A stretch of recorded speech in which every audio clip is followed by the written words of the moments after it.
The healers had given Arya 3 months. That was 6 months ago. And yet here she stood in the grand hall of the Silvercrest Palace, her heart pounding against her ribs as hundreds of eyes tracked her every movement. She could feel their pity like a physical weight, could hear the whispered conversations that followed her like shadows.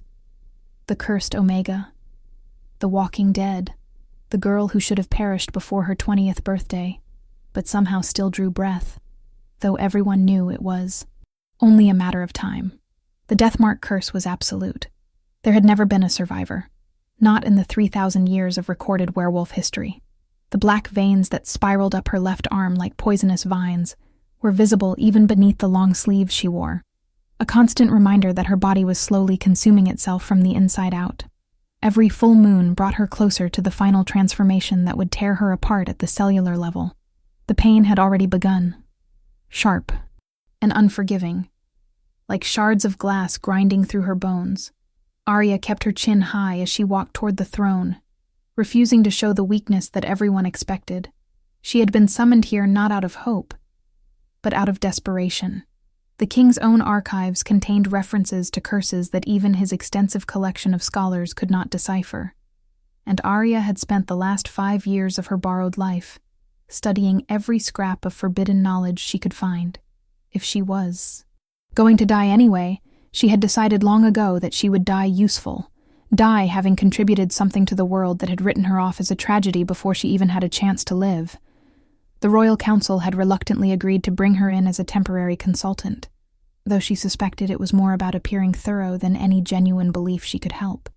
After all, what could a dying Omega possibly offer that centuries of scholars had missed? The throne room was magnificent, in a way that made her feel impossibly small. Massive pillars of white marble stretched toward a ceiling, painted with the history of the Wolf Kingdoms, depicting legendary battles and ancient ceremonies under skies filled with moons in every phase. Tapestries depicting the great alpha lineages hung between stained glass windows that cast colored light across the polished floor, creating pools of crimson and gold and deep sapphire blue. The throne itself was carved from a single piece of black volcanic rock, said to have been brought from the mountain of First Shift, where the original werewolves had received their blessing from the moon goddess herself. And seated upon that throne was Alpha King Damian Silvercrest, the most powerful werewolf alive, a man whose mere presence could bring lesser wolves to their knees. Arya had seen paintings of him, had heard the stories that bordered on mythology, but nothing had prepared her for the reality of standing before him. He was younger than she had expected, perhaps 30 at most, with sharp features that seemed carved from stone, and eyes the color of molten amber that tracked her approach with an intensity that made her wolf whimper and press against her consciousness. His dark hair was pulled back from his face, revealing the strong line of his jaw and the faint scars that marked him as a warrior king rather than just a political figurehead. He wore the traditional ceremonial robes of his station, deep midnight blue embroidered, with silver wolves that seemed to move in the flickering torchlight. But beneath the finery, she could see the powerful build of a man who had fought for his crown and kept it through strength as much as strategy. What caught her off guard was not his power or his beauty, both of which were exactly as the legends described, but the way he looked at her, not with the pity she had grown accustomed to, not with the clinical detachment of healers who saw her as an interesting medical curiosity, not even with the morbid fascination of those who wanted to say they had seen the cursed Omega before she died. He looked at her as though she was a puzzle he intended to solve, as though her survival was not a matter of if, but when, as though death was simply an obstacle to be overcome, rather than an inevitability to be accepted. It was the first time in years that anyone had looked at her and seen something other than a corpse, that had not yet realized it was already dead. If you are enjoying this story of impossible hope and defiant determination, please consider hitting that like button and subscribing to the channel. Your support helps us bring you more tales of supernatural romance and the bonds that refuse to break even in the face of certain doom. Arya dropped into the formal bow required when addressing the king, her movements precise despite the tremor in her hands. The pain had been worse this morning, radiating up from her marked arm and spreading through her chest like frozen fire. But she had learned long ago how to function through agony, When you knew you were dying, you either let the pain consume you, or you learned to exist alongside it. And Arya had never been good at giving up. She held the bow for the appropriate count of 3 heartbeats before rising, meeting the king's gaze with as much composure as she could muster. She would not cower. She would not apologize for still being alive when everyone had expected her to be gone. She would face whatever came next with the same stubborn resilience that had carried her this far. The king stood, and the entire room seemed to hold its breath. When an alpha of his caliber moved, it was impossible not to notice, impossible not to feel the shift in the very air around him. He descended the 3 steps from his throne with fluid grace, his eyes never leaving hers, and Arya felt her wolf press closer to the surface, drawn to his power even as fear spiked through her system. She had heard the stories of what happened when powerful alphas grew frustrated with omegas, had seen the bruises on girls who had displeased their betters, and for a moment, her carefully constructed courage wavered. But then he spoke, and his voice was nothing like she had expected. Arya Blackwood. Her name in his mouth sounded like a benediction, like a promise, like something precious rather than something pitied. I have read your treatise on the 17 lost curses of the Southern Covens, your analysis of the binding. Patterns was remarkable. The way you connected the ritual components to lunar phases that most scholars have overlooked for centuries shows a mind that sees patterns where others see only chaos. He had stopped 3 feet away from her, close enough that she could scent him, pine and mountain snow and something uniquely alpha that made her knees weak. Tell me, how long have the healers been giving you? The question was direct, almost brutal in its honesty, but there was no cruelty in it, just a straightforward need to understand the parameters of the problem he was facing. Arya appreciated that more than she could express. She was so tired of people dancing around the subject, speaking in euphemisms and careful phrases designed to avoid acknowledging the truth that everyone already knew. They stopped giving me timelines after I passed the first expiration date, Your Majesty, she replied, keeping her voice steady, even as her arm throbbed with renewed intensity. The Deathmark curse does not follow predictable patterns once it reaches the final stages. I could have a week. I could have a day. I could collapse in the next hour. The only certainty is that when the next full moon rises, if I attempt the transformation, my body will tear itself apart at the molecular level. She watched his expression carefully, waiting for the inevitable retreat, the subtle step backward that people took when confronted with the reality of death standing before them. But Damien did not step back. If anything, he moved closer, and she saw something fierce and unyielding flash through his amber eyes. And if you do not transform? He asked, though she suspected he already knew the answer. A man who had read her treatise would have researched her condition thoroughly. Then I die anyway, Arya said simply. More slowly, more painfully, but just as certainly. The wolf is part of who we are, Your Majesty. Suppressing the transformation is like holding your breath. Eventually your body will force the issue, and when it does while carrying the death mark, the result is the same. Death. Complete, cellular disintegration. I have perhaps 2 more moon cycles before my wolf will no longer be denied, and then the curse will complete what it started the day I was born. She had recited these facts so many times they had lost their emotional weight, become just information rather than a death sentence. That was the only way to survive the knowledge of your own ending. The king was quiet for a long moment, studying her with that same intense focus that made her feel simultaneously exposed and seen in a way she had never experienced before. The court around them had fallen into a hush so complete she could hear the distant sound of ravens calling from the towers above. Finally, Damien spoke again, and his words sent a shock through the assembled crowd. No, he said simply, his voice carrying absolute conviction. You will not die. I will not allow it. The statement was so absurd, so impossibly arrogant, that for a moment Arya could only stare at him. Behind her, she heard gasps, heard someone laugh nervously before cutting themselves off, heard the chief healer begin to protest, before apparently thinking better of questioning the king directly. Allow it? As though death required his permission. as though a curse that had existed for 3 millennia would simply bow to his authority because he willed it so. She should have been insulted by the patronizing presumption, should have been angry at having her tragedy reduced to something he could simply decree away through the force of his position. But when she looked into his eyes, she did not see arrogance. She saw determination. She saw purpose. She saw the same look she imagined ancient warriors wore when facing impossible odds, with nothing but their conviction to sustain them.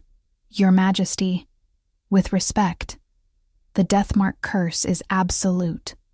The chief healer interjected, stepping forward with his ceremonial staff tapping against the marble floor.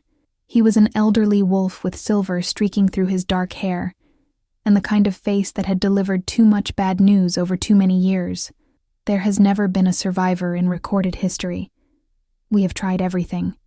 Blood magic rituals, transfusions from pure alpha bloodlines, binding spells from the witch covens of the north and south, prayers to the moon goddess herself. The curse always wins. Always. To suggest otherwise is to give false hope, which is crueler than honest acceptance of fate. Damien turned his gaze to the healer, and Arya saw the older wolf actually take a step backward under the weight of that stare.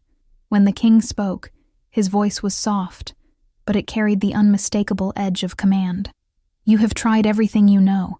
That does not mean we have tried everything that exists. 3,000 years is a long time, Healer Roderick.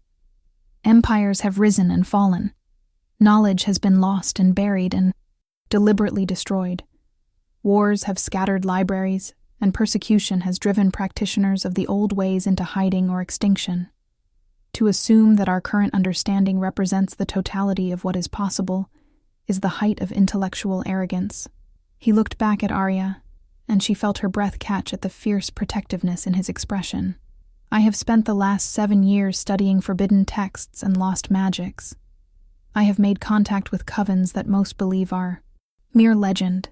I have walked paths that the council advised against, and pursued knowledge that many consider dangerous. I did not do this out of idle curiosity. I did this because I lost someone to a curse remarkably similar to the Deathmark, and I swore that if I was ever given a second chance, I would not accept the impossible as inevitable. The revelation sent another ripple through the court. Everyone knew that King Damien had lost his first mate before the bond could be completed, but the details had been kept private, locked away behind the iron walls of royal privilege. Arya felt something shift in her chest, some careful barrier she had built beginning to crack under the weight of his words. He was not offering her empty comfort or meaningless platitudes. He was offering her something far more dangerous and far more precious. He was offering her hope. Thank you for watching. And if this story is resonating with you, don't forget to leave a comment sharing your thoughts. Have you ever refused to accept what everyone else considered inevitable? Your stories inspire us to keep creating content that celebrates the power of determination. The king gestured toward one of the side corridors, an implicit invitation that was nevertheless a command given his position. Walk with me, Miss Blackwood. We have much to discuss, and I suspect you will appreciate a conversation that does not involve an audience of 200 courtiers documenting your every reaction. He did not wait for her response, simply turned and began walking, clearly confident that she would follow. Arya hesitated for only a heartbeat before moving after him, ignoring the stares and whispers that erupted in their wake. The chief healer looked as though he wanted to object, but one of the king's guards, a stern-faced woman with captain's insignia, placed a hand on his arm and shook her head slightly. Whatever was happening here, it was clearly not the first time the king had defied conventional wisdom in pursuit of what he believed was right. The corridor Damien led her down was lined with portraits of previous Silvercrest monarchs, each one staring down with varying expressions of judgment and authority. The late afternoon sun slanted through tall windows, casting golden rectangles across the floor, and Arya found herself studying the king's broad shoulders as he walked ahead of her, the confident stride of someone who had never doubted his right to command. They passed servants who immediately pressed themselves against the walls and dropped into bows, past guards who saluted with crisp precision, passed through sections of the palace that grew progressively more private, until finally Damien opened a heavy oak door and gestured her inside. The room was clearly his private study, rather than any official chamber. Books lined every available wall surface, stacked on tables and piled in corners, a collection that would make any scholar weep with envy. Maps covered a massive desk, weighted down with strange stones and dried herbs, and Arya recognized several languages she had only seen in the most ancient texts. There was a fireplace with comfortable chairs arranged before it, and on the mantel sat a single portrait of a young woman with kind eyes and dark hair woven with silver threads. Damien's lost mate, Arya realized, feeling an unexpected pang of sympathy. He had loved her. That much was clear from the way the portrait was positioned, the only personal item in a room otherwise dedicated to research and study.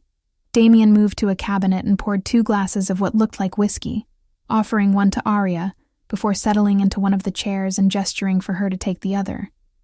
It was such a casual gesture, so at odds with the formal dynamics of king and subject, that for a moment she could only stand there holding the glass and trying to reconcile the man before her with the legends she had grown up hearing. He seemed to understand her. Confusion, because he smiled slightly, though there was a weariness to it that suggested he carried burdens most never saw. "In this room, I am not a king, and you are not a dying Omega," he said quietly. "In this room, we are simply 2 people who refuse to accept that death is the only answer to impossible curses. Sit, Arya. Please." She sat, primarily because her legs were beginning to tremble from the combination of pain and exhaustion, and took a small sip of the whiskey.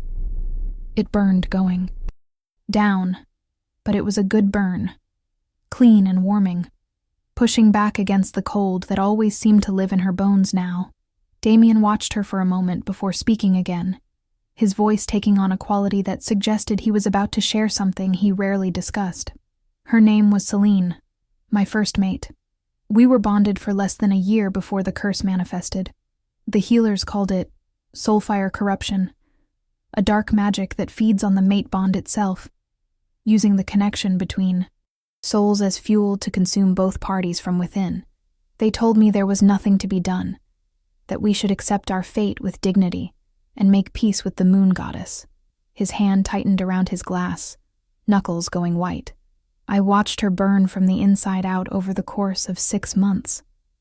I held her while she screamed. I felt our bond fraying, felt her life force draining away, and I could do nothing. Nothing but watch and pray and beg for a mercy that never came." Arya felt tears prick at her eyes, understanding intimately the helplessness he described. She had watched her own parents face that same powerless horror, had seen her mother weep, and her father rage against a fate they could not change. "I'm sorry," she whispered, inadequate words for an impossible grief, but all she had to offer. Damien met her gaze, and she saw the steel that had been forged in that loss. "I am not telling you this to gain sympathy. I am telling you this so you understand that my refusal to accept your death is not naive optimism or royal arrogance. It is a promise born from the ashes of my failure. I could not save Selene because I did not know enough, because I had not prepared, because I accepted what the experts told me was truth. I will not make that mistake again." He stood and moved to his desk, pulling out a leather-bound journal that looked ancient, its pages yellowed and crackling. "After Selene died, I began searching. Not just in our archives, but in places most scholars fear to tread. I found texts in the burned libraries of the Shadowfang territories. I traded favors with witch covens who remember grudges from before the last war. I learned languages that have not been widely spoken in centuries, because the knowledge I needed was locked behind words that time had tried to erase." He opened the journal carefully, revealing pages covered in dense handwriting, interspersed with diagrams and symbols that made Arya's scholarly heart race. She recognized some of them from her own research, forbidden sigils that most supernatural communities had outlawed after the Great Purge 2 centuries ago. Damien brought the journal over and set it on the small table between their chairs, turning pages until he found what he was looking for. "The Deathmark Curse. You are correct that there has never been a recorded survivor. But what the official histories do not mention is that the curse itself is not natural. It was created, deliberately, by a coven of dark witches during the Reformation Wars as a weapon against the emerging werewolf nobility. Arya leaned forward despite herself, her academic curiosity overriding her learned helplessness for the first time in months. Created. But if it was created, then theoretically it could be unmade. Curses built on intentional magic have structural weaknesses that natural curses do not. Her mind was already racing ahead, connecting pieces she had studied in isolation, but never had reason to link together. The binding patterns I identified in my treatise, they were too perfect, too mathematically precise to be organic magical phenomena. I noted that in my conclusion, but dismissed it, because I had no framework for understanding how such a curse could have been deliberately constructed on such a large scale.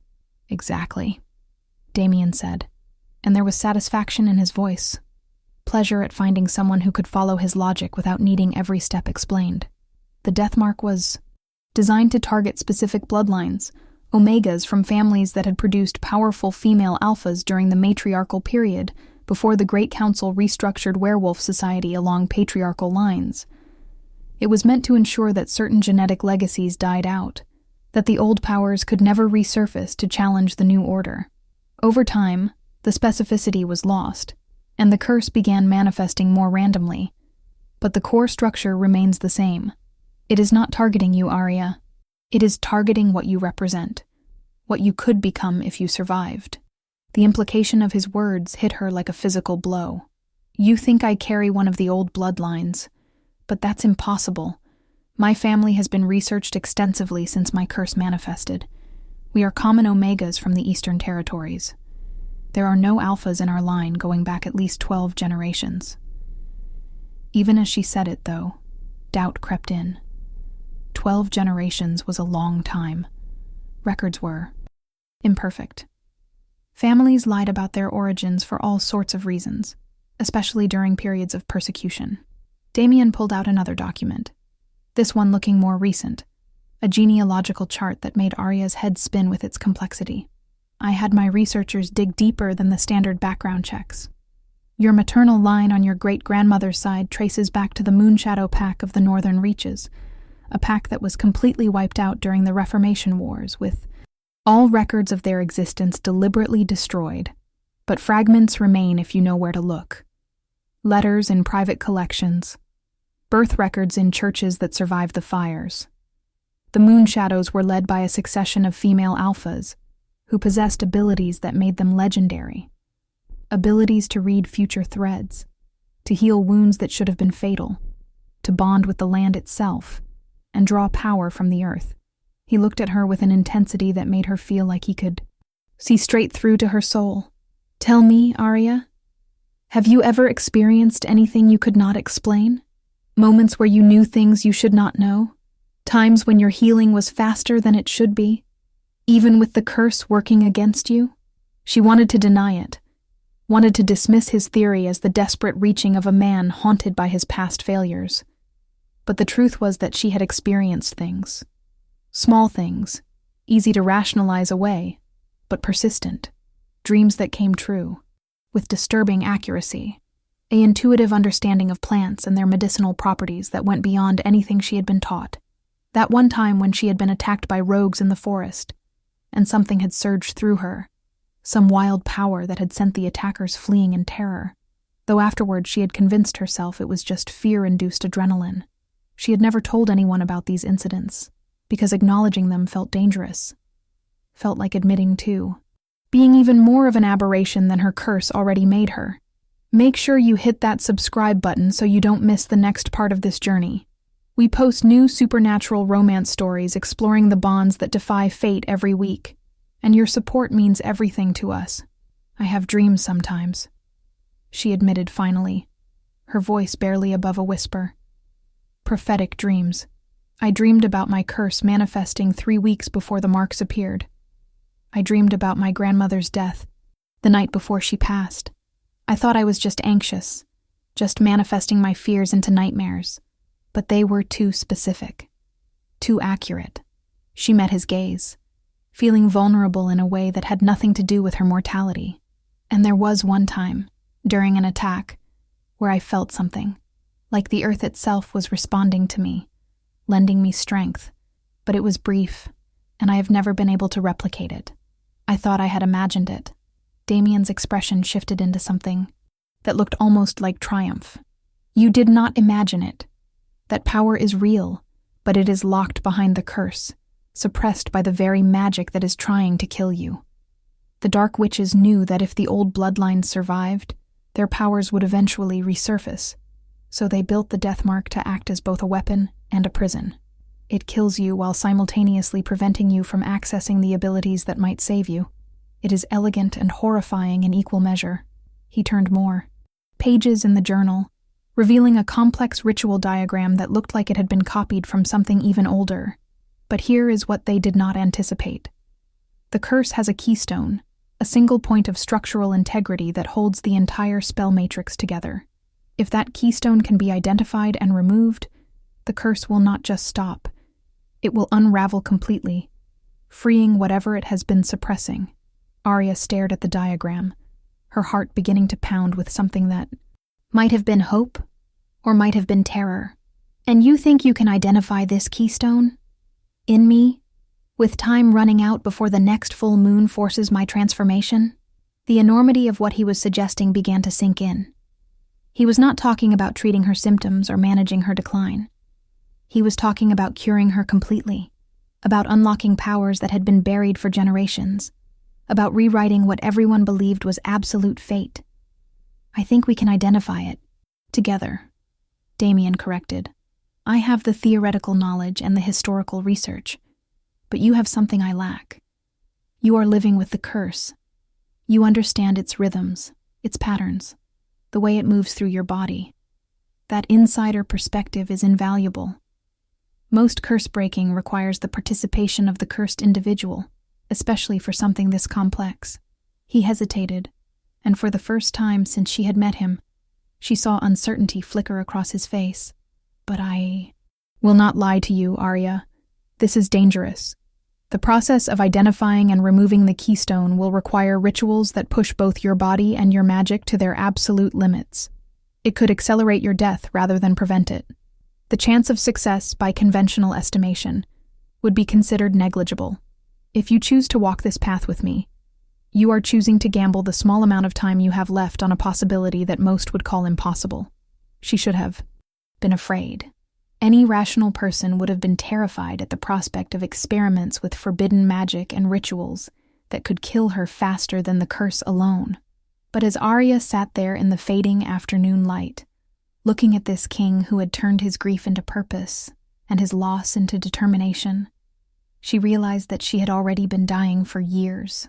She had already mourned herself, already said her goodbyes, already resigned herself to an ending that felt profoundly wrong. What did she have to lose by fighting back? What was a few weeks of borrowed time compared to even the smallest chance at a real life? When do we start? She asked, and watched as something fierce and bright blazed to life in Damien's amber eyes. It was the look of a warrior who had just found a cause worth fighting for, the look of a king who had finally found a battle he could win. He smiled then, truly smiled, and it transformed his entire face from austere authority into something almost boyish in its enthusiasm.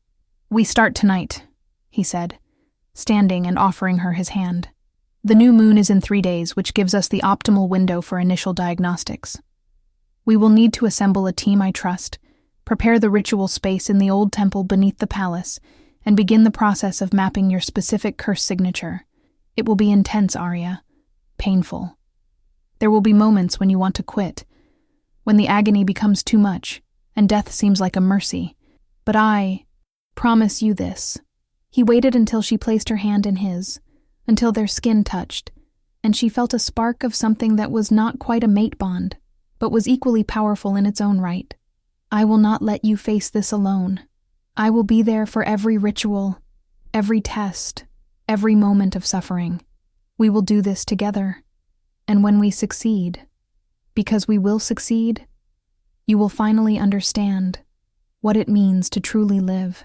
3 days later, Arya stood in the heart of the ancient temple. deep beneath the Silvercrest Palace, surrounded by candles that cast dancing shadows across stone walls carved with the symbols of the old gods. The air was thick with incense and herbs, a blend designed to thin the veil between physical and magical realms, and her skin prickled with awareness of power gathering in the space around her. Damien had assembled a small team, each person sworn to absolute secrecy and chosen for their expertise in areas of magic that most of the modern world had forgotten. There was Vera, a witch who looked to be in her 60s, but claimed to be closer to 300, her silver hair braided with herbs, and her eyes sharp with ancient knowledge. There was Marcus, a wolf from the disbanded Nightshade Pack, who had studied blood magic before it was outlawed and wore the scars of that knowledge across his arms in ritual patterns. And there was Lyra, a young scholar barely older than Arya herself, who had discovered a cache of pre-Reformation texts in a forgotten monastery and had been researching curse structures with single-minded obsession ever since.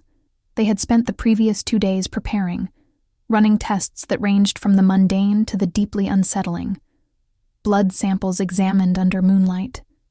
Meditation sessions where Arya was asked to visualize her curse as a physical entity.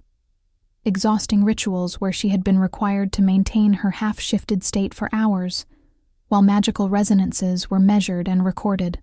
Through it all, Damien had been present, sometimes observing, sometimes participating, always watching her with that same intense focus that made her feel simultaneously protected and exposed.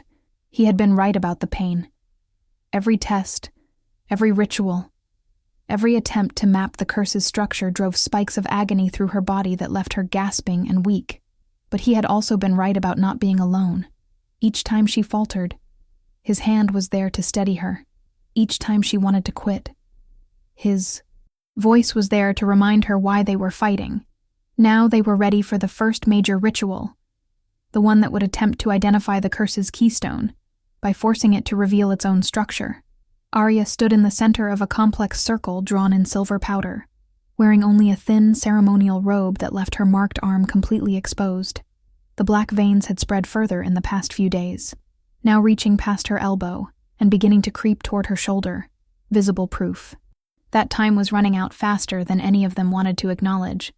Vera had explained that the ritual would essentially attack the curse directly, provoking it into defending itself, and in that moment of magical conflict, they might be able to see the core structure that held it together. Damien stood just outside the circle, dressed in his own ceremonial robes, ancient symbols painted across his chest in ash and blood. His role would be to anchor the ritual, to provide the raw power needed to sustain the magical assault, while the others worked on interpretation and analysis. It was dangerous for him as well. If the curse lashed out with enough force, it could damage anyone connected to the ritual structure, could burn through magical channels and leave permanent scars. But when Arya had tried to express her concern, he had simply shaken his head and told her that he had not come this far to stand on the sidelines now. "Are you ready?" Vera asked, her voice gentle despite the gravity of what they were about to attempt. Around them, Marcus and Lyra took their positions at cardinal points of the circle, each holding objects that resonated with different aspects of curse magic. A bone from a creature that had died of magical corruption, a mirror that had witnessed a dark ritual, a flower that bloomed only in places where great evil had occurred. Tools of their disturbing trade, necessary evils in the fight against greater darkness. Arya took a deep breath, trying to calm her racing heart.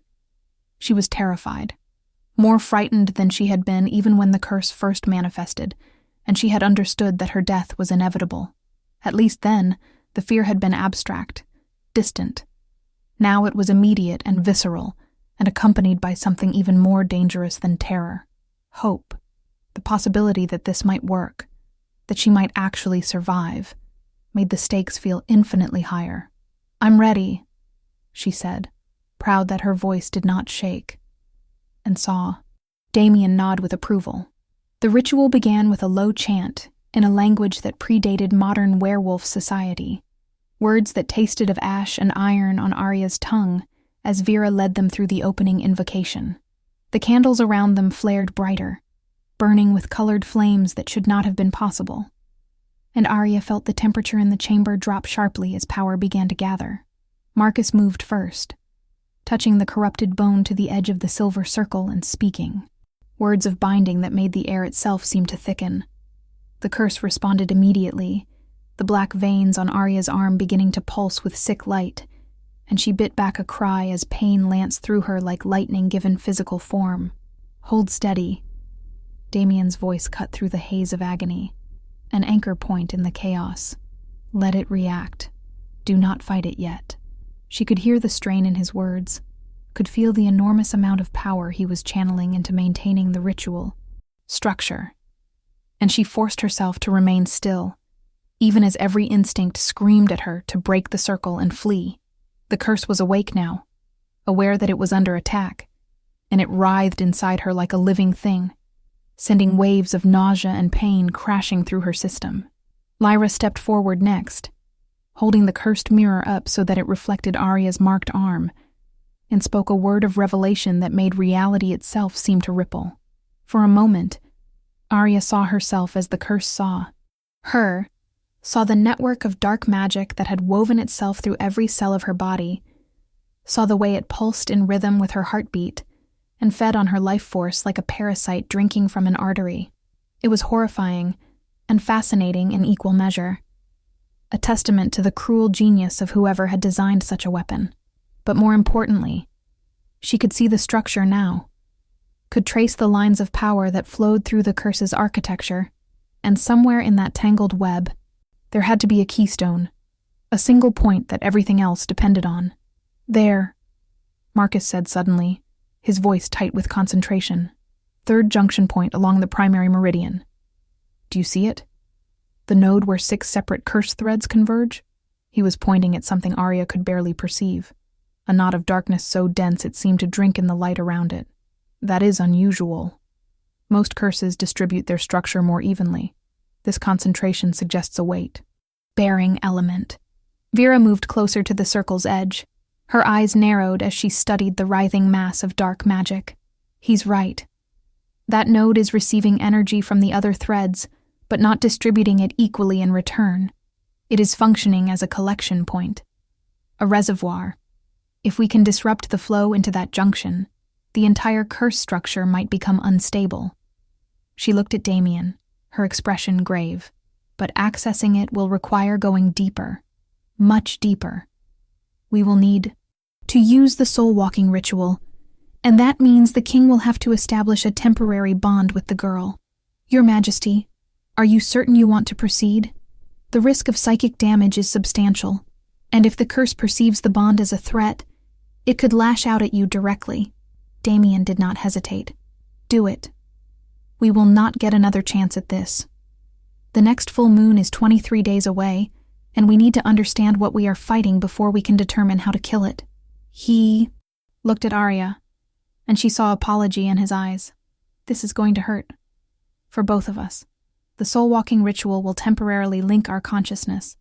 Allow me to see the curse from inside your perspective, but it also means you will feel my presence in your mind, will experience my emotions and memories bleeding into your own. Some find it intensely disorienting. Arya managed a weak smile, despite the continuous pain radiating through her body. Disorienting sounds manageable compared to cellular disintegration. Do what you need to do. She trusted him, she realized with some surprise. Trusted him in a way she had not trusted anyone since her diagnosis. Trusted him not just with her body but with her mind and soul as well. It should have been terrifying, this vulnerability, but instead it felt almost like relief. She had been alone with her curse for so long, carrying the weight of her own dying in isolation. The prospect of sharing that burden, even temporarily, was worth any amount of discomfort. If this story is keeping you on the edge of your seat, please take a moment to comment and let us know what you think will happen next. Will they find the keystone in time? Can love and determination truly overcome ancient dark magic? Your engagement helps us continue creating these epic tales. Vera began a new chant, this one even older than the first, and produced a ceremonial blade that gleamed with its own inner light. She handed it to Damien, who took it without hesitation and drew the edge across his palm, blood welling dark and rich against his skin. He stepped to the edge of the circle, as close as he could get without breaking the containment, and extended his hand toward Arya. "Take my hand," he said simply. "Open yourself to the bond. Let me in." Arya reached out with her marked arm, her own hand trembling as it crossed the barrier of the circle. The moment their blood touched, the world exploded into sensation and color and emotion so intense it drove her to her knees. She felt Damien's presence crash into her consciousness like a tidal wave, felt the enormity of his power and the depth of his determination and the jagged edges of grief he still carried for the mate he had lost. But beneath it all, she felt something else, something warm and fierce and protective that was focused entirely on her. He cared, not just about solving an interesting puzzle or proving he could defy fate, but about her specifically, about Arya as a person, rather than just a project or a problem to be solved. And through the bond, flowing in the opposite direction, she felt him experience her reality. The constant low-grade pain that had become her baseline, the fear she had learned to compartmentalize so thoroughly she sometimes forgot it was there, the bone-deep weariness of being treated as already dead by everyone she met, but also her own determination, her refusal to surrender even when surrender would have been easier, the scholars, curiosity that had sustained her through years of solitary research, because if she had to die, at least she would die understanding why. She felt his shock at the intensity of what she endured daily, felt his anger on her behalf at the casual cruelty of a world that had written her off, and felt his respect for the strength it took to keep fighting when everyone else had given up. "I see it." Damien's voice echoed in her mind as well as her ears, doubled and strange. "The keystone. It is hidden inside the primary junction, wrapped in layers of protective spellwork designed to prevent exactly this kind of analysis. Clever. Whoever created this curse understood that if the keystone could be easily identified, the curse could be dismantled. They built in redundancies, false targets, decoy structures meant to waste time and resources. She felt his consciousness moving through her curse like a surgeon examining a tumor, clinical and precise, despite the intimacy of the connection. But they made a mistake. The protective layers are drawing power from your wolf, using your own magic against you, which means if we can trigger your wolf to reject the foreign magic, the protections will destabilize. My wolf is barely conscious, Arya thought, directing the words along the bond. The curse has suppressed her so thoroughly I can barely feel her presence anymore. How are we supposed to wake her enough to trigger a rejection response? Even as she asked, though, she felt something, stirring deep in her psyche, felt a flicker of awareness that was distinctly other, distinctly wolf. Her other half was not gone, just buried, pushed down beneath layers of dark magic and pain, and forced dormancy. But the bond with Damien was doing something, his alpha presence calling to her omega wolf in ways that transcended the curse's suppression. "Your wolf is waking," Damien said with satisfaction. And Arya felt it too, felt her other half beginning to claw toward consciousness with desperate hunger. She has been waiting, conserving strength, and now she senses an alpha who can help her fight. Let her rise, Arya. Do not hold her back. Let her rage against the chains that bind her. His presence in her mind shifted, taking on distinctly lupine qualities, and suddenly Arya was aware of his wolf as well, massive and powerful, and utterly focused on protecting her from the darkness that threatened to consume her. The next few minutes dissolved into chaos. Arya stopped trying to maintain her human consciousness and let her wolf surge forward, felt claws trying to extend even though her human form could not support them, felt fur trying to sprout along her skin even though transformation was impossible. The curse reacted violently, sending spikes of agony through every nerve ending, and she heard herself screaming, heard Damien's answering growl that was pure wolf and pure fury. But something was happening. The protective layers around the keystone were flickering, destabilizing exactly as he had predicted, and through the bond, she felt his savage triumph as structures that had been invisible before suddenly became clear. "Now!" Vera's voice cut through the chaos. "We must strike now while the defenses are compromised." She began chanting again. words that made the air itself crackle with power. And Arya felt something sharp and foreign begin to probe at the curse's core, felt magical scalpels cutting through layer after layer of dark enchantment.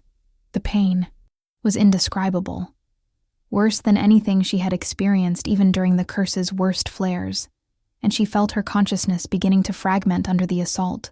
But Damien's presence in her mind was a lifeline, a constant reminder that she was not alone, that someone was fighting alongside her, rather than just watching her suffer. "Almost there," Marcus said, his voice strained with effort. "One more layer. Just one more." The bone he held was glowing now, burning with cold fire, and Arya could smell ozone and corruption in the air. Her wolf was howling inside her, thrashing against the curse with renewed strength, and she felt something give, felt a crucial support structure crack under the combined assault of external magic and internal rejection. And then, with a sound like breaking glass magnified 1,000 times, the protective layer shattered, and the keystone was exposed. It was smaller than she expected, just a knot of darkness, no larger than a pearl, but the malevolence radiating from it was suffocating. This was the heart of the curse, the core command that drove all the rest. And seeing it laid bare, Arya understood with perfect clarity that it had only one function: kill the host. Not slowly, not painfully, just kill. Efficiently and absolutely, the moment certain conditions were met. There was no intelligence behind it, no malice, just cold magical imperative executing its programming with mechanical precision. It was almost worse than if it had been deliberately cruel. "Can you remove it?" Arya gasped, her voice raw from screaming. "Can you destroy it?" She could feel the keystone trying to rebuild its protections, could sense the curse beginning to adapt to their attack, and knew they were running out of time. The ritual had damaged it, exposed it, but it was far from defeated. Damien's presence in her mind was grim. Not yet. Removing it now would be like trying to defuse a bomb while it is exploding. We have identified the target, mapped its defenses, but actually extracting it will require a different ritual, one specifically designed for surgical curse removal. And it will need to be timed perfectly with the lunar cycle to have any chance of success. She felt his reluctance, his frustration at having come this close only to have to step back. "We need to end this ritual before the backlash kills us both. The curse is fighting back hard now, and we have already pushed further than I thought possible." Vera must have sensed the same thing because she began the closing chant, words of dismissal and severance that slowly began to separate Arya's consciousness from Damien's. The withdrawal was almost as painful as the initial connection, leaving her feeling hollowed out and desperately alone in her own head after the intimacy of shared thoughts. The bond dissolved, the blood connection broke, and Damien staggered backward, his face pale and drawn, but his eyes blazing with fierce satisfaction. Arya collapsed. Inside the circle, the silver powder scattered around her, every muscle in her body trembling with exhaustion and residual pain. "We did it," Lyra said, her voice filled with wonder. "We actually identified the keystone. Do you understand what this means? For the first time in 3,000 years, we have a real chance at breaking a death-mark curse." She was clutching her notes, pages covered in frantic sketches and observations, already beginning to process what they had learned. Marcus was less euphoric, his expression worried as he studied Arya's collapsed form. "The backlash hit her hard. Her body is already weakened by the curse, and we just forced it into full defense mode. She needs rest and healing before we can even think about attempting the extraction ritual." He looked at Damien, and there was respect in his eyes that had not been there before. "Your Majesty, what you did today, the level of soul-walking you achieved, that is not something most alphas could manage. The connection you formed with her was remarkably deep for a temporary bond." Damien was already moving toward Arya, gathering her into his arms with a gentleness that contradicted his impressive strength. She did not have the energy to protest, simply let herself be lifted, her head falling against his chest as he carried her out of the circle.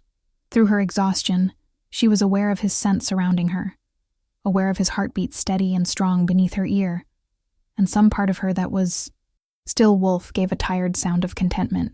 Safe, her wolf whispered. Alpha keeps us safe.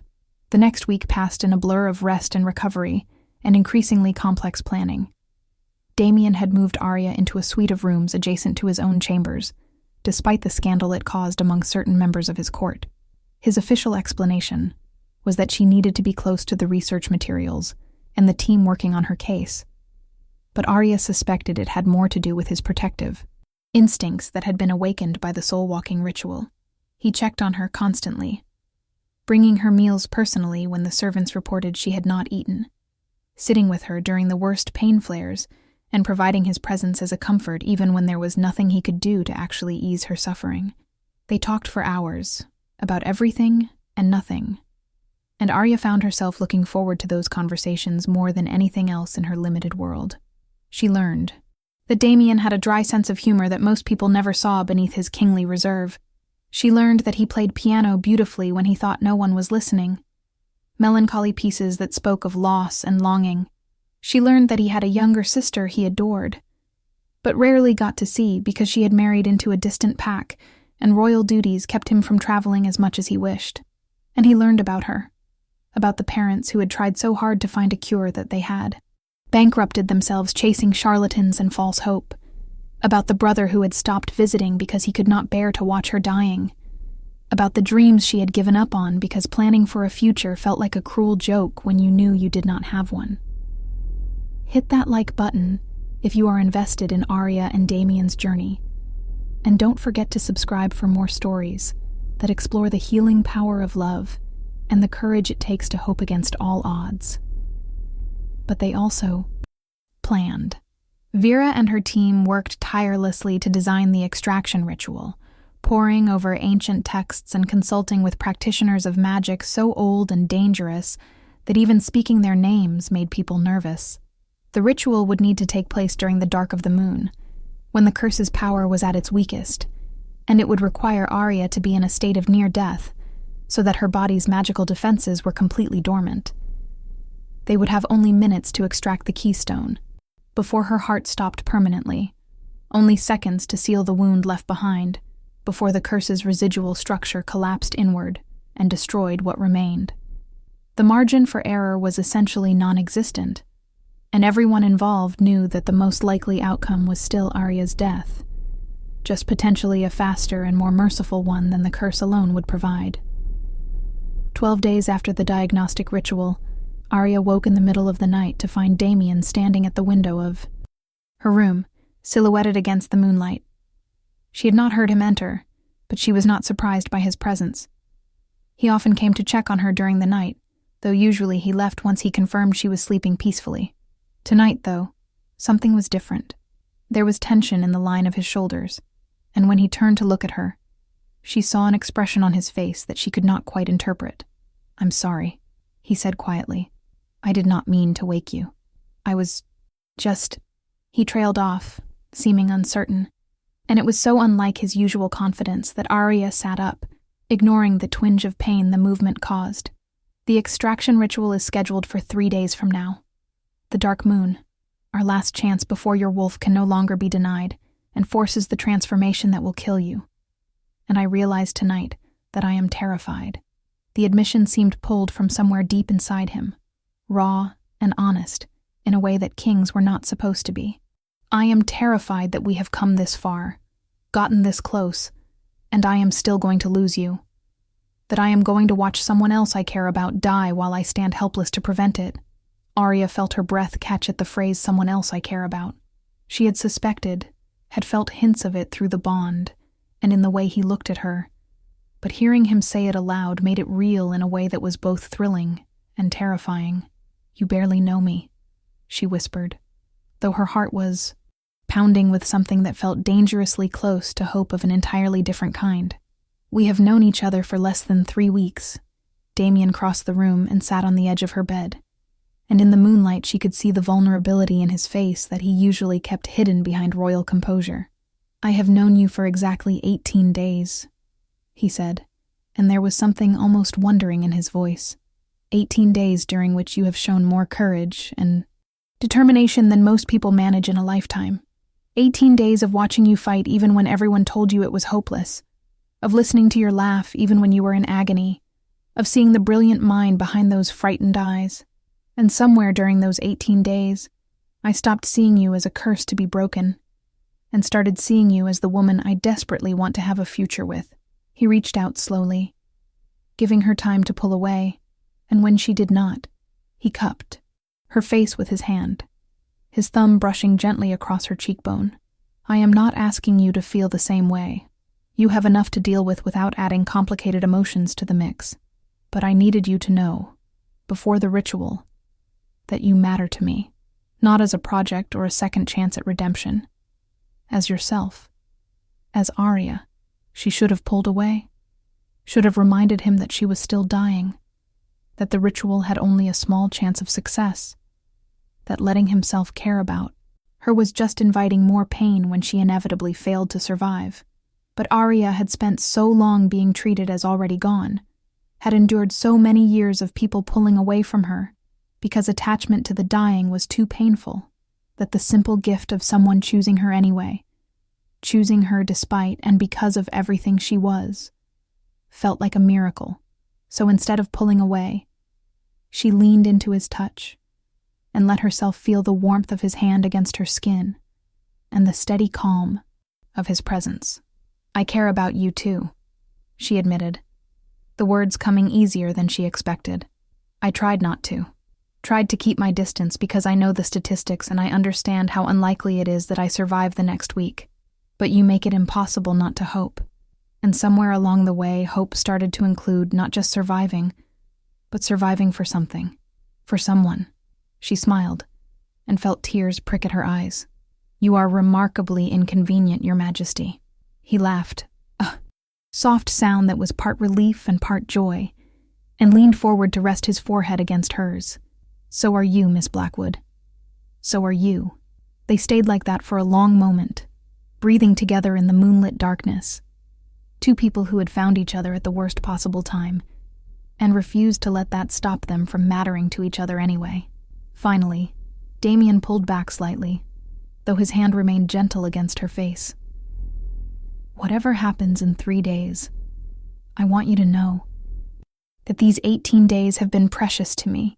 You have reminded me what it feels like to fight for something beyond duty, to hope for something beyond political stability. Thank you for that gift, Arya. Thank you for letting me fight for you. The night of the extraction ritual arrived far too quickly. Arya stood once again in the temple beneath the palace, but this time the preparation was even more extensive. The entire space had been cleansed and reconsecrated, every surface scrubbed. With water blessed under specific lunar phases, every candle positioned according to calculations that had taken Lyra days to complete. The team had expanded slightly, adding a healer named Sebastian who specialized in emergency resuscitation, and a witch named Morgana, whose expertise was in magical surgery. Both had been thoroughly vetted by Damien personally and sworn to secrecy on pain of death, because if word got out that the king was attempting something this dangerous and this forbidden, there were factions within his own court who would move to stop him. Arya was dressed in white, a ceremonial robe that left her arms and shoulders bare, the black veins of the curse now clearly visible spreading across her left shoulder and beginning to trace patterns down her chest toward her heart. She had grown weaker over the past 3 days despite everyone's best efforts, the curse accelerating as it sensed the approaching full moon and the transformation it would finally be able to force. She could feel her wolf pacing inside her consciousness, trapped and desperate, and knew that after tonight, one way or another, this would be over. Damien stood before her, dressed in the ritual robes of an Alpha King, and she saw her own fear reflected in his eyes. They had not spoken much today, as if both of them were afraid that words would somehow jinx what they were about to attempt. But now he took her hands and held them gently, his thumbs tracing patterns across her knuckles. "Are you ready?" he asked, though she knew he would stop everything if she said no, would find another way, or simply let her spend her remaining days in peace, rather than forcing her through this if she chose not to fight.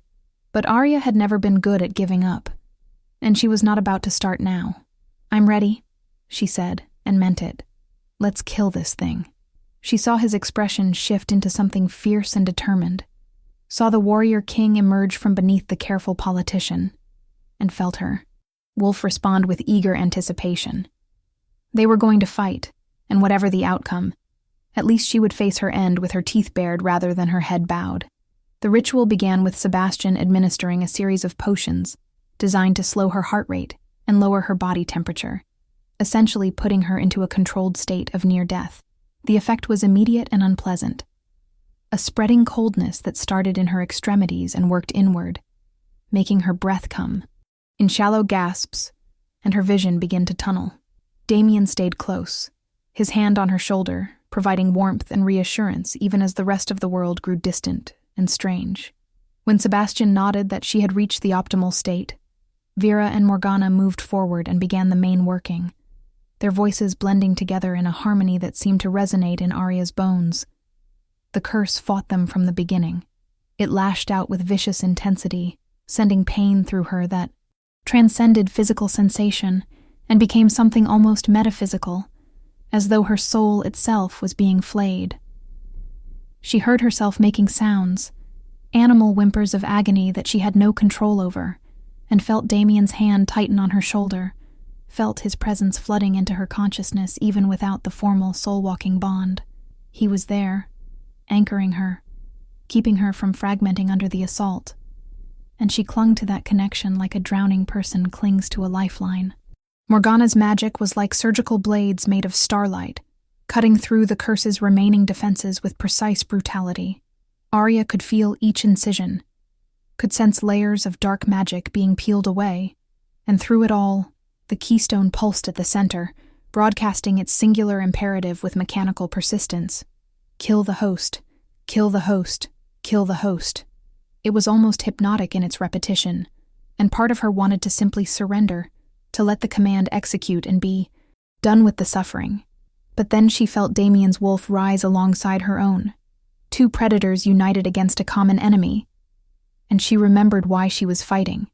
"I have it," Morgana said suddenly, her voice tight with concentration. "I can see the keystone clearly. Beginning extraction now."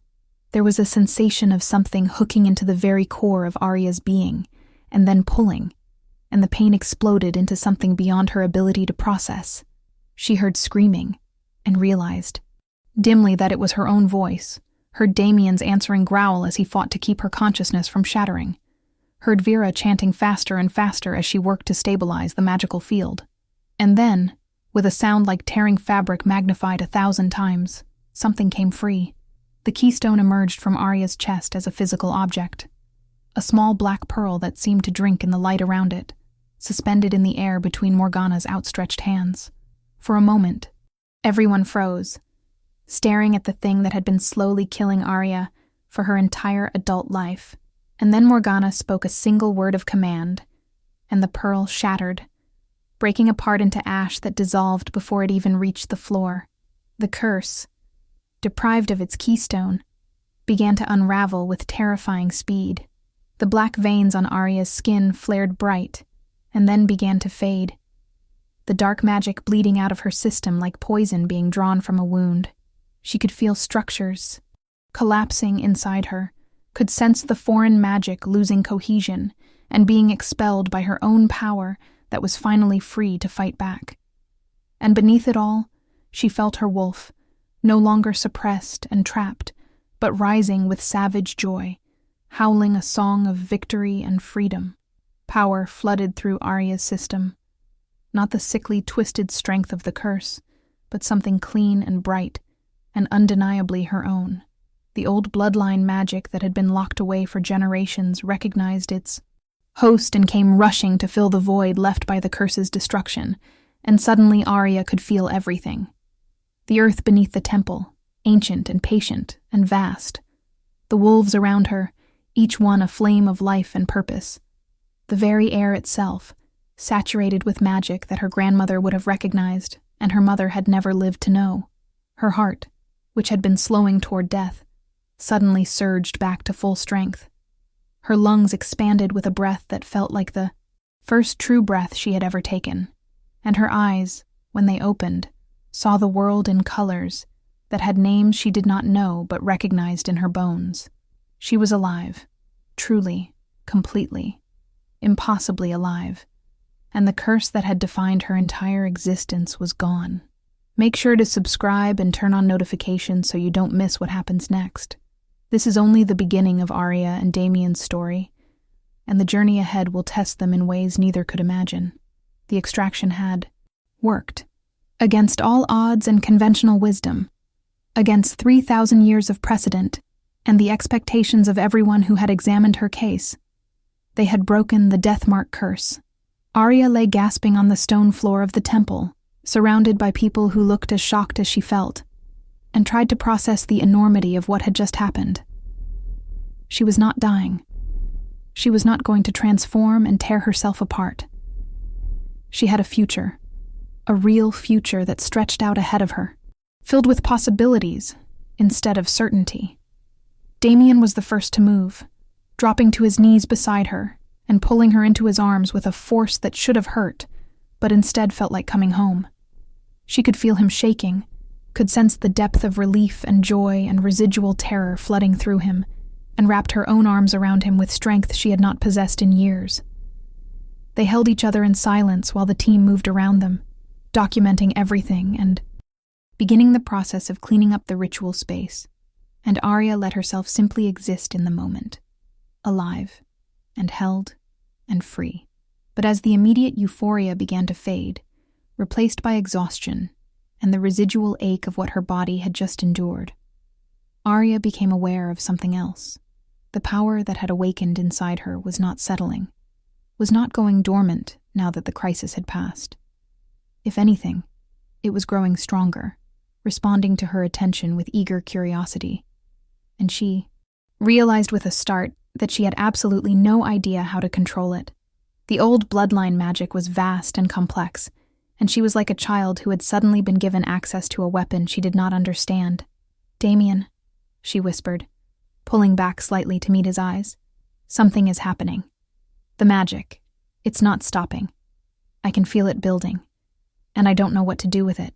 Fear crept into her voice despite her best efforts to remain calm. She had survived the curse only to potentially be consumed by the very power that had saved her, and the irony was almost too much to bear. But Damien's expression did not show panic, just calm assessment. "That is normal," he said, glancing at Vera for confirmation. "You have been suppressed for so long that your magic does not know how to regulate itself yet.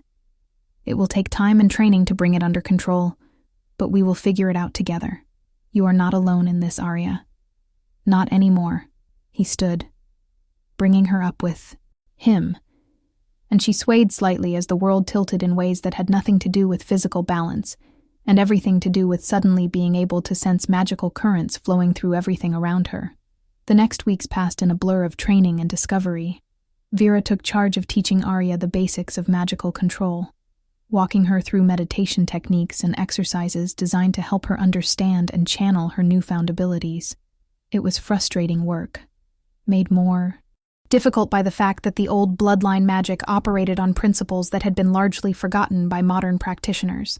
Arya found herself learning not from textbooks, but from instinct, from trial and error, from listening to the whispers of power that seemed to have their own intelligence and agenda.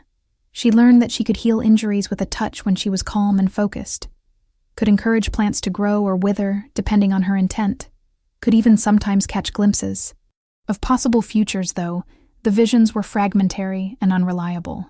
But more importantly, she learned what it felt like to simply be alive without the shadow of death hanging over every moment. She learned to plan beyond the next week, to think about what she wanted to do with her life now that she actually had one.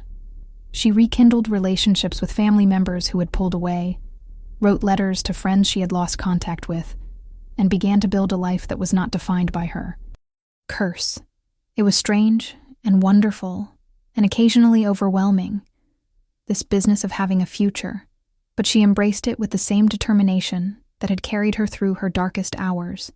And through it all, Damien was there, not hovering, not treating her as fragile or requiring constant supervision, but present in ways that mattered. He made time in his schedule to have dinner with her most evenings, conversations that ranged from politics to philosophy, to the mercifully mundane details of daily life. He supported her magical training by finding ancient texts that might help, and connecting her with practitioners who had studied similar abilities. And slowly, carefully, with the patience of someone who understood that trust was earned rather than assumed, he courted her. Not with grand gestures or expensive gifts, but with attention and respect, and the simple gift of his time. 3 months after the extraction ritual, on a clear night when the moon hung full and bright, in the sky, Arya stood at the edge of the palace gardens and prepared for her first voluntary transformation since the curse had been broken. She had been medically cleared weeks ago, confirmed to be completely curse-free by multiple healers who still seemed somewhat stunned by her survival, but she had delayed this moment out of fear. The last time she had shifted, it had been agony. Her wolf fighting against the curse's suppression with futile desperation. The idea of trying again, even knowing the curse was gone, triggered a visceral terror that was hard to overcome. But tonight felt right. The moon was calling to her wolf with a pull that could not be denied, and for the first time in years, that call did not come with pain. Damien stood nearby, having already shifted into his own wolf form, a massive creature with fur the color of midnight and eyes that glowed with alpha authority. He had offered to do this with her, to be present in case anything went wrong, and she had accepted gratefully. Having him near made her feel safe in a way that went beyond logic and into the realm of instinct. Arya closed her eyes and reached for her wolf, expecting resistance or difficulty, but instead found her other half rising with eager joy. The transformation that had once been torture flowed smooth as water, her body shifting and reforming with a rightness that brought tears to her eyes. Fur sprouted across her skin in shades of silver and white, her bones restructured, themselves with only the slightest ache. And within moments, she stood on 4 legs instead of 2, looking up at the world from a perspective she had almost forgotten. Her wolf was singing, ecstatic to finally be free, to finally run without chains or fear. And Arya let herself be swept up in that joy. Damien's wolf approached slowly, letting her adjust to the transformation, and then touched his nose to hers in a gesture of greeting and approval. Through the wolf bond, clearer and stronger than any human communication, she felt his pride and his relief and his happiness for her. And then, without warning, he turned and darted into the forest, a clear invitation to chase. And Arya's wolf did not hesitate. She leapt after him, her muscles singing with strength, and her senses alive with information she had never been able to fully process before. They ran through the moonlit forest, 2 wolves racing through shadows and silver light, and for the first time in her life, Arya felt completely and utterly free. When they finally stopped, sides heaving and hearts pounding with exertion rather than pain, they shifted back to human form. Damien had brought robes, prepared as always, and they dressed quickly before settling on a fallen log to catch their breath. The silence between them was comfortable, the companionship of 2 people who had fought together and won, but there was also an awareness building, a question that had been hovering between them for months and could not be avoided much longer. "Arya," Damien said finally, turning to face her fully.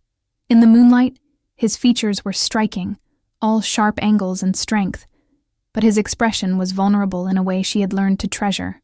"I know we agreed to take things slowly, to let you recover and find your footing without pressure, but I need you to know that my feelings have not changed. If anything, they have only grown stronger. Watching you embrace your power, seeing you build a life beyond survival, being privileged to witness your transformation in every sense of the word, it has been the greatest honor of my life." He reached out and took her hand, his thumb tracing the place where the black veins had once been, and now there was only smooth skin. "I am not asking you to bond with me, not asking you to make any promises you are not ready for, but I am asking if you might consider, at some point in the future, when you feel ready, allowing me to court you officially, allowing us to see if what we have could become something more."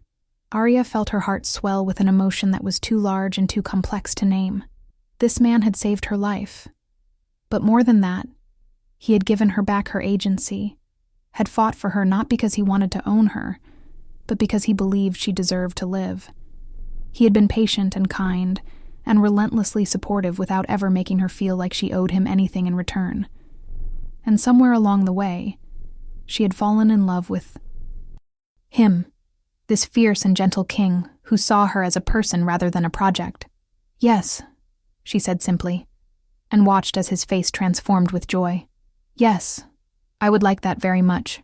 I am not ready for bonding, not yet. But I would very much like to see where this goes.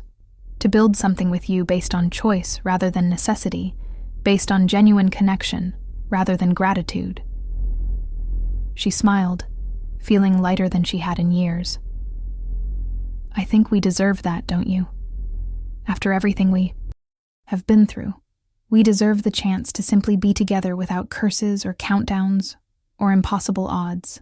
Damien pulled her close, pressing a kiss to her forehead that was tender and reverent, and Arya let herself lean into his strength, marveling at how far she had come from the dying Omega, who had walked into the palace throne room all those months ago.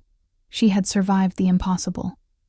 She had broken a curse that had existed for 3,000 years, and now, finally, she had the chance to discover who she was beyond her tragedy, to build a life and potentially a love that was entirely her own choosing. 6 months later, Arya stood in the same throne room where she had first met Damien.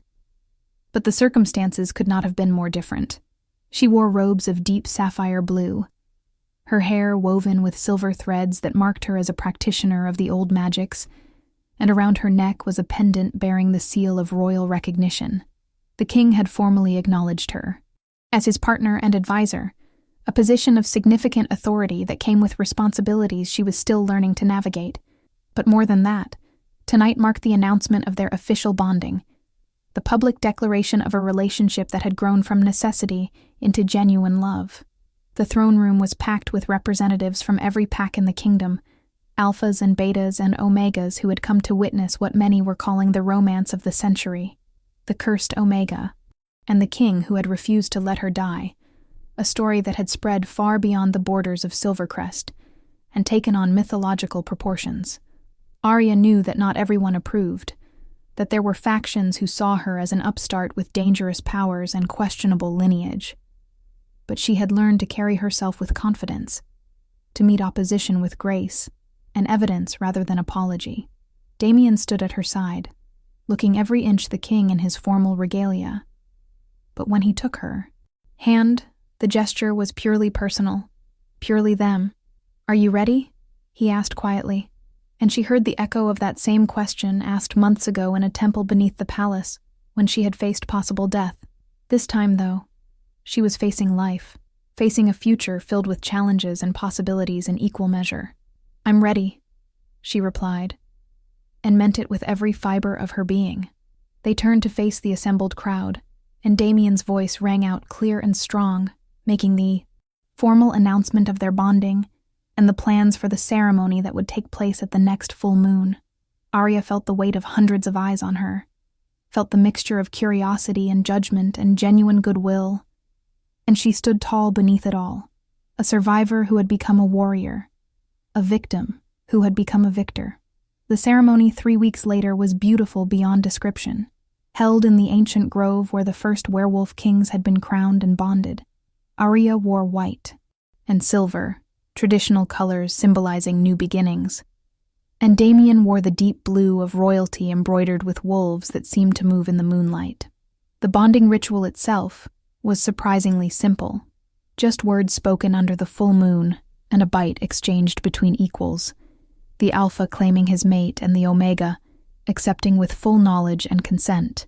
But when the bond snapped into place, when their souls connected with a completeness that transcended anything Arya had experienced through the soul-walking ritual, she felt her world shift on its axis.